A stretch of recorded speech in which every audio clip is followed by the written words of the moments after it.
A suspect in a patrol vehicle pulls out a gun and fatally shoots himself while sitting in the back of your patrol car. You can minimize the chances of this happening by properly handcuffing a suspect. Today I'm going to discuss the decision to handcuff individuals, the misconceptions about handcuffs, and when to handcuff.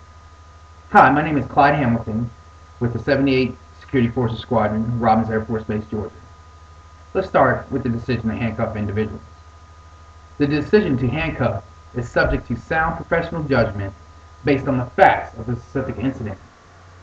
Security forces most commonly handcuff to effect an apprehension. However, there are no defined criteria that can match your judgment. Handcuffing is never, I repeat, never automatic. Here are some key considerations to handcuffing. First, the nature of the offense, the number of suspects, the need for control of the suspects, your perception of the threat to your safety and the safety of innocent parties. Remember, when you apprehend an individual, you are entirely responsible for their safety. As an example, when you transport an apprehended person, place a seatbelt around them to ensure their safety. Never think that since a suspect is restrained, they are no longer a threat. Use common care, common sense, and discretion anytime you handcuff a person. Secondly, there are many misconceptions about handcuffs, but we are only going to touch on a few. Handcuffs restrain free movement, but they are not foolproof restraining systems.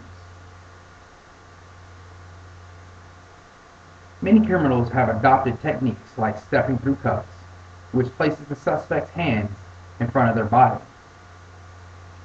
A suspect can more effectively fight from this position.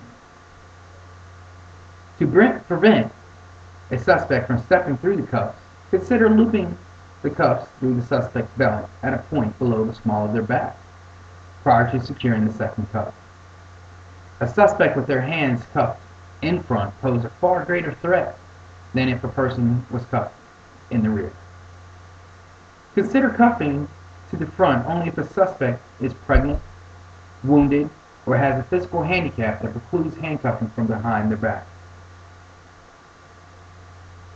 Also, don't ever, I repeat, don't ever handcuff an individual to a fixed object, i.e. a signpost, chain link fence, vehicle door, aircraft seat. A suspect cuffed to a fixed object may be trapped in case of an accident or an emergency situation. Lastly, we're going to discuss when to handcuff. The courts consider handcuffing as a use of force. The U.S. Supreme Court decision Graham v. Connor, 1969, held that a police officer's decision to use force must be judged from a perspective of a reasonable officer, within circumstances that are often tense, uncertain, and rapidly evolving. This standard asks whether the security force's actions are objectively reasonable in light of the facts and circumstances confronting them. So you must certainly carefully weigh all factors before you handcuff someone you have apprehended.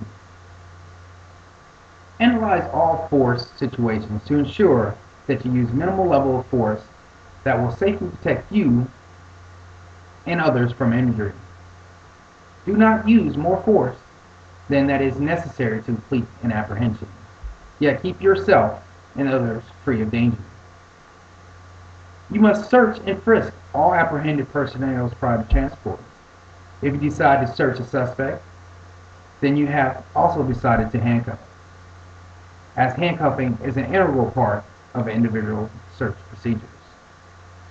Your safety and the safety of the suspect are prime considerations. If the circumstances of the apprehension leave any doubt in your mind as to your safety or the safety of the suspect, then handcuff the suspect using minimal level of force necessary. To conclude, I discuss decision to handcuff individuals, the misconceptions about handcuffs, and when to handcuff. Taking and maintaining control of suspects is the key to your safety. Ensure the suspect's safety before and during and after transport is also important. Remember, the suspect is your responsibility when they are in your custody.